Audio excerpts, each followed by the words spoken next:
जम्मू कश्मीर के साबिक से महबूबा मुफ्ती का बड़ा इल्जाम, जम्मू में आबादी बदली जा रही है। महबूबा मुफ्ती ने ये तमाम इल्जाम लगाए हैं। डोगरा तबके को कोई जगह नहीं दी गई, किसी डोगरा को एलजी क्यों नहीं बनाया गया। जम्मू कश्मीर के साबिक वजीर आला महबूबा मुफ्ती की प्रेस कॉन्फ्रेंस हुई है। इस मौके पर कारकुनान से मुखातिब हुई और बीजेपी पर हमलावर हुई हैं। उन्होंने ये संगीन इल्जाम लगाते हुए कहा है कि बीजेपी ने जम्मू कश्मीर और मुल्क को फरोख्त कर दिया है। एक बड़ी खबर आपको बता रहे, महबूबा मुफ्ती ने एक बार फिर से बीजेपी के ऊपर हमलावर होते हुए तमाम इल्जाम लगाए हैं कि डेमोग्राफी जम्मू कश्मीर की बदलने की कोशिश हो रही है। डोगरा समाज के साथ भी नाइंसाफी की गई है। किसी एलजी डोगरा समाज से आने वाले को किसी को एलजी क्यों नहीं बनाया गया, ये सवाल उन्होंने उठाए हैं और ये भी वाज़ेह किया है कि जम्मू कश्मीर की डेमोग्राफी बदलने की कोशिशें हो रही हैं।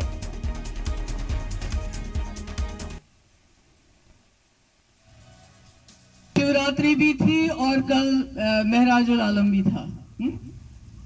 तो उसी में सारा मतलब है हमारे मुल्क का, हमारी रियासत का, जम्मू कश्मीर का, कि एक साथ त्योहार मनाना है। एक ही दिन ऊपर वाले ने भी दोनों त्योहार एक ही दिन लाए।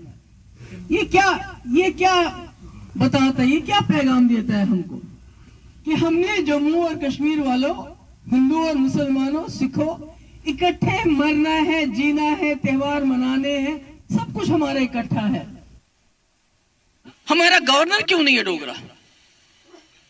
हमारे एडवाइजर क्यों नहीं है? कोई मुसलमानों को छोड़ दीजिए, जम्मू का कोई डोगरा एडवाइजर क्यों नहीं है?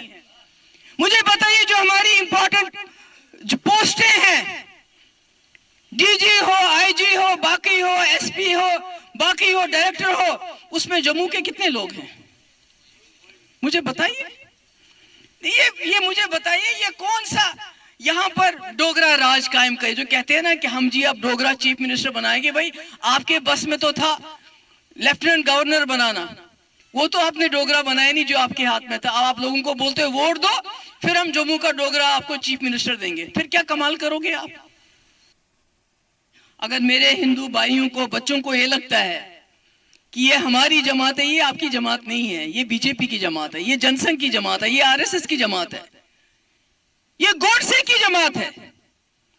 वो जमात जिन्होंने आजादी में कोई हिस्सा नहीं लिया, बल्कि अंग्रेजों के तलबे चाटते रहे ये लोग, और आज उस कमी को पूरा करना चाहते हैं। ये आज ये अपना मकाम बनाना चाहते हैं, ताकि जो जिन्होंने आजादी की लड़ाई लड़ी उनको नीचा दिखाना चाहते हैं। क्यों? क्योंकि उनको पता है हमने आजादी तो लड़ी नहीं, हम तो अंग्रेजों के पीछे पीछे चल रहे थे। तो ये क्या जानते हैं जदोजहद करना? ये क्या जानते हैं संघर्ष करना?